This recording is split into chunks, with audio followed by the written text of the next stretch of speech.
E sobre todos esses casos de violência, a gente conversa agora com Ivana Davi, que é desembargadora do Tribunal de Justiça de São Paulo. Desembargadora, bom dia, obrigado por atender a Jovem Pan. Eu é que agradeço, bom dia a todos que nos acompanham aqui. Como é que a gente classifica esse momento, doutor Ivana? É uma onda? É um momento de mais audácia dos criminosos? Os crimes estão sendo mais divulgados em virtude da gente ter imagem para tudo quanto é lado hoje em dia? Ou a gente tem uma falta de efetividade das nossas autoridades? Por que estamos nesse momento em que a gente muitas vezes tem medo de ir às ruas? Pois é, Roberto, eu acho que é uma soma de tudo isso que você bem colocou na sua pontuação.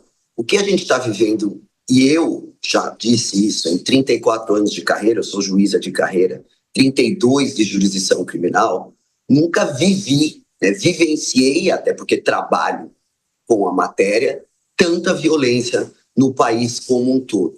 Você tem, logicamente, esse ponto importante, que é a tecnologia, essa demonstração, a sociedade tendo mais coragem de denunciar as condutas que são vítimas na rotina, como bem colocou o Misael aqui na Avenida Paulista, esse é um ponto, mas também, quando você se aprofunda mais no tema, você vê o crescimento de organizações criminosas, você vê o crescimento do tráfico de entorpecente, você vê o crescimento, por exemplo, de organizações criminosas envolvido com o que a gente chama agora do cangaço digital, sempre atrás dos dispositivos eletrônicos. Você tem o narcotráfico, onde o Brasil é o segundo maior consumidor de cocaína do mundo e tem facções criminosas já em rol no mundo como as maiores facções criminosas envolvidas com narcotráfico, envolvidas com máfias, cartéis e facções de outro país.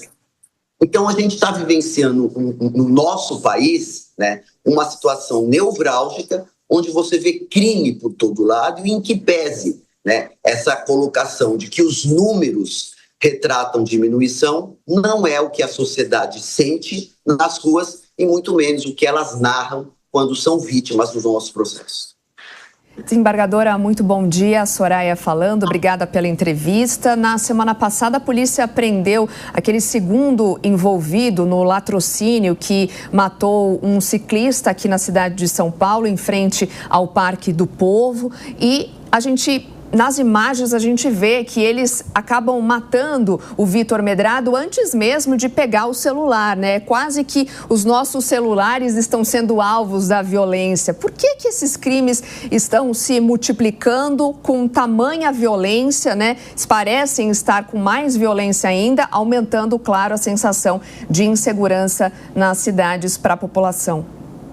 Exatamente, Soraya. Para a gente que vivencia e trabalha com crime, o crime de latrocínio, considerado um dos crimes mais graves no nosso ordenamento jurídico, tem uma pena mínima de 15 anos de reclusão, sempre foi uma conduta criminosa que esteve sob controle. Hoje em dia, como você bem colocou, primeiro você assiste o autor do crime matando a vítima, que não raras às vezes nem sabe por que está sendo abordada e tomado um tiro, como foi bem o caso desse ciclista. Teoricamente é um crime de latrocínio, mas a visão que se tem é que seria um crime de homicídio seguido de furto. É que, obviamente, a gente vai depender da discussão de qual era o dolo, qual era a vontade daquele criminoso. E ao nosso sentir, e ao que parece, a vontade era de pegar esse dispositivo eletrônico que hoje representa a vida de um cidadão e mais, atrás de um furto e de um roubo de um telefone celular, existe uma organização criminosa que chega a mandar esses telefones celulares para fora do país. Então, quando a gente assiste um caso isolado, quando a gente assiste uma circunstância, principalmente de abordagem à mão armada, e a gente vê isso aqui, na Avenida Paulista, em plena luz do dia, pode existir, sim, atrás daquele menino de bicicleta que parece inofensivo e que é um lobo solitário, uma organização criminosa atrás desses telefones celulares que valem dinheiro, que dentro do sistema prisional é uma forma de comunicação e que existe toda uma estrutura criminosa por trás disso.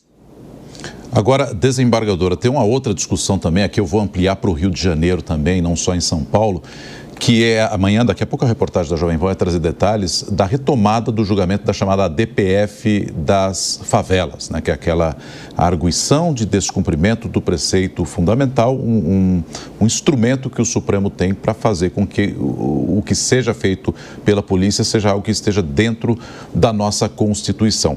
E a discussão é a seguinte, mas espera aí, a polícia não pode ir lá e atuar?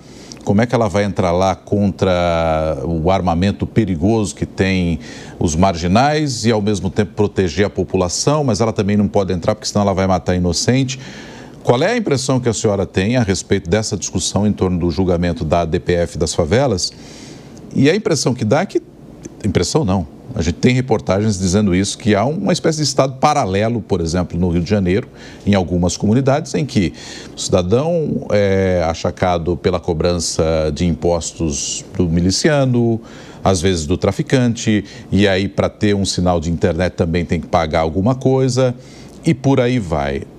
Como é que a senhora vê essa discussão em torno da chamada DPF das favelas? Isso traz mais segurança ou menos segurança para o cidadão? Pois é, Roberto, essa é uma situação que a gente tem vivenciado e discutido, principalmente no sistema de justiça, do que aconteceu com o estado do Rio de Janeiro. Eu estava lendo ontem uns dados sobre isso. O Rio de Janeiro perdeu mais de 12 bilhões de reais com a insegurança que se instalou naquele estado, principalmente nas comunidades que são, né, um ponto geopolítico que o Rio de Janeiro tem, e que outros estados, por exemplo, como São Paulo, em que pese ter uma facção criminosa, uma só, que domina o estado todo, né, não tem, que é o Morro. Essa situação geopolítica faz com que o crime organizado, aquela facção criminosa, né, ou aquela milícia, ela tenha uma certa estrutura física, geográfica, que dificulta ainda mais, né, a presença do sistema de segurança. Hoje a gente lê, e eu vejo nos meus processos, Roberto, que o crime organizado no Rio de Janeiro